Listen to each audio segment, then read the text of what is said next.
Yeah, it's Tales from the Jails. John G. Sutton.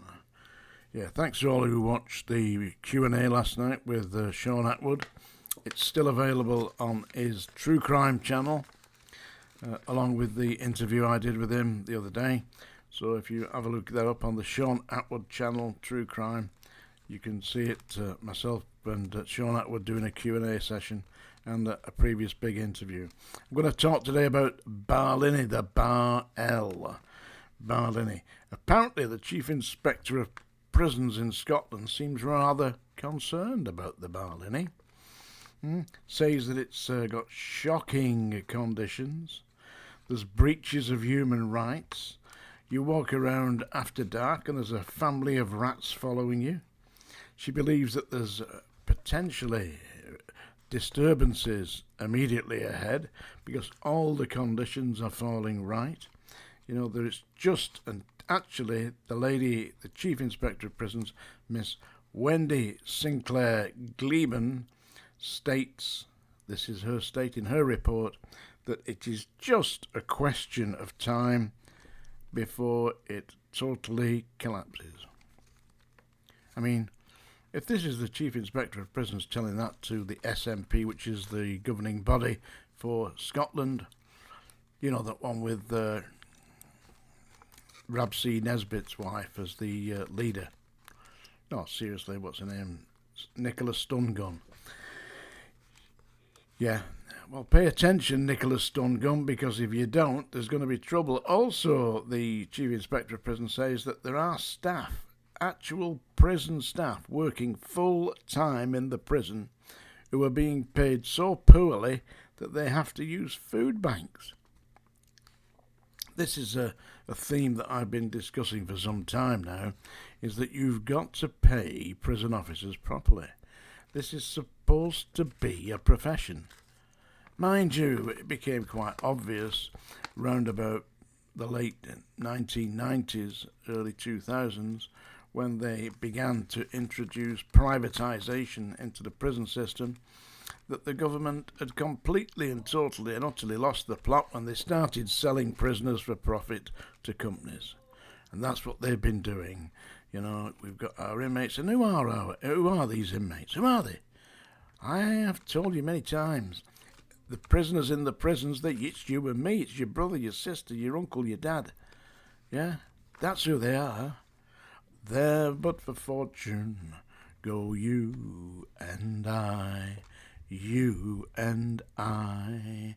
That's who the prisoners are. And how would you feel about it, getting banged up in somewhere like Barlinnie, where you've got two cellmates that you've never met in your life before? One of them's coming off alcohol, one of them's coming off drugs. Both of them are incontinent because they're not in control of their physical facilities. And you're stuck in there with them, you've never met them before, and they decide to entertain themselves at your expense. You don't believe it happens? It happens. And that is part of the recipe for disaster. And they've got shortage of staff. Well, what have got shortage of staff? If you don't pay the staff properly and you don't make it a proper career system, then they're just going to desert. People will do it for a job for a period of time, then they'll go and get themselves a better job. Because they won't have any loyalty towards the position, will they? I mean, if they're working for G4S and you're getting the basic wage, why work for G4S for the basic wage when you can go and get yourself a nice job as a car park attendant, getting $10,000 a year more? You're going to do that, aren't you? You're not going to walk around the jails. But potentially, I mean, they don't forget, the people that you're dealing with in prisons have got all the potential to actually take your eyes out. And hey, listen, I've seen it. Ordinary blokes working at Strangeways when I worked there, attacked by inmates, slashed them down the face, cut the foreheads, mutilate them, beat them up, hold them hostage. Yeah, for what? You're going to do that? You'd be better off stacking shelves at Tesco's. Listen, the system has fallen to bits. They need to think again. And listen, the Barlinnie is just a part of it. I mean, it's a prison that was built, 120 odd years ago? in the middle. Oh, it wasn't actually. It was built about 100 years ago, in the middle of Glasgow, but it's falling to bits. They've got rats all over the place, and that's the Chief Inspector of Prisons who works for the government saying that. Imagine what the inmates are saying who are subjected to this. And the big problem that you've got is that the inmates won't take it anymore. Back in the 1940s, 1950s, inmates were ex-military. They'd been subjected to national service. And during national service, you were kind of indoctrinated. That's the way that they train soldiers. That's what all the marching's about. Did you never know? That's why you do all the marching. Left, right. Salute to the front, salute to the right. About turn. Left, right. Knees up. It's indoctrination. It teaches you that when you receive a direct order from a non-commissioned officer, you do it. Attention! About turn. Salute to the front. Don't you look at me like that. Hey, what's the name of the film? Full Metal Jacket. That's the kind of thing. They're indoctrinating you, so that you actually do what you're told. Not anymore. The inmates of places like Barlinnie have no longer been subjected to military training, so that when the prison officers say, "You, get behind your cell," they don't do it, sir. They think you're talking to you, cheeky bastard, because they have no idea of what a disciplined service is. And as they haven't got any idea of what a disciplined service is, neither do the prison staff. Because when I joined the prison service in 1974, I was an ex-NCO from the army who was used to teaching drill and used to giving direct orders. But the staff that they're using today, you get an 18-year-old girl, with a big hat, a set of keys, and say, right, you've got 200 men there, lock them up. How's she going to do it? I know what to do. I just say, right, you lot, get behind your door.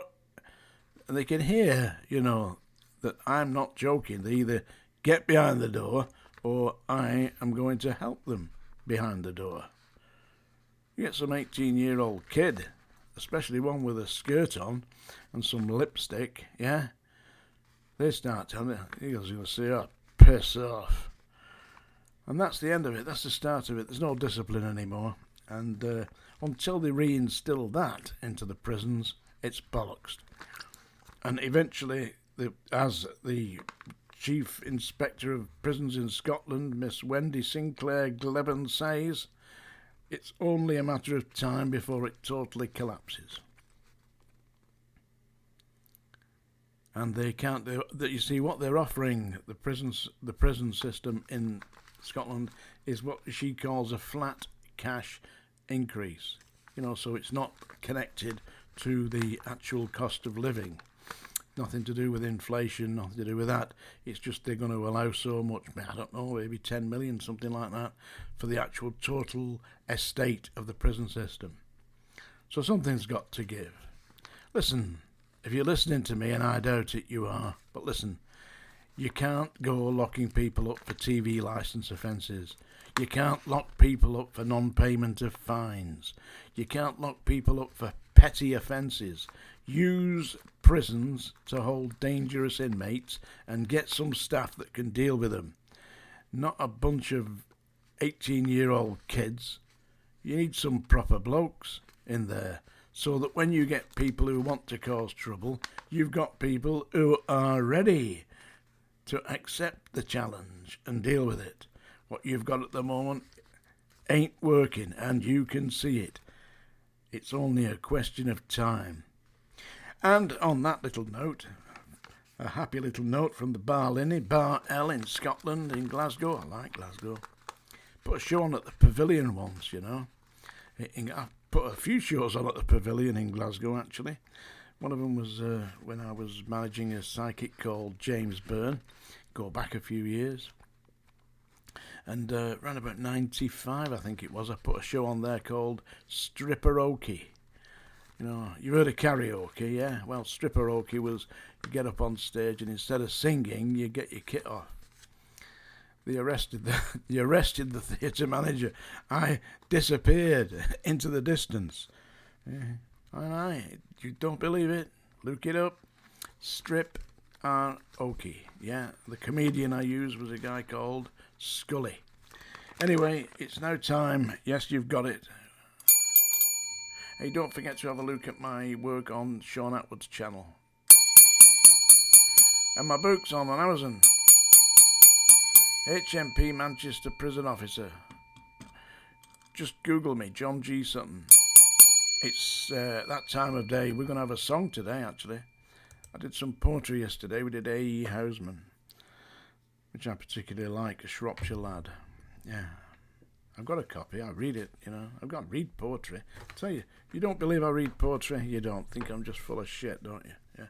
This is my poetry book. Been all around the world with me. I've had this poetry book for what? 60 years, something like that. Look at it, it's falling to bits. The back's gone, bits falling out. I still read it. So I'm going to sing you a song today. I'm going to sing it in the style of Patsy Cline, actually. It was originally recorded by Hank Williams. Been recorded by lots of people, including Elvis Presley, I believe.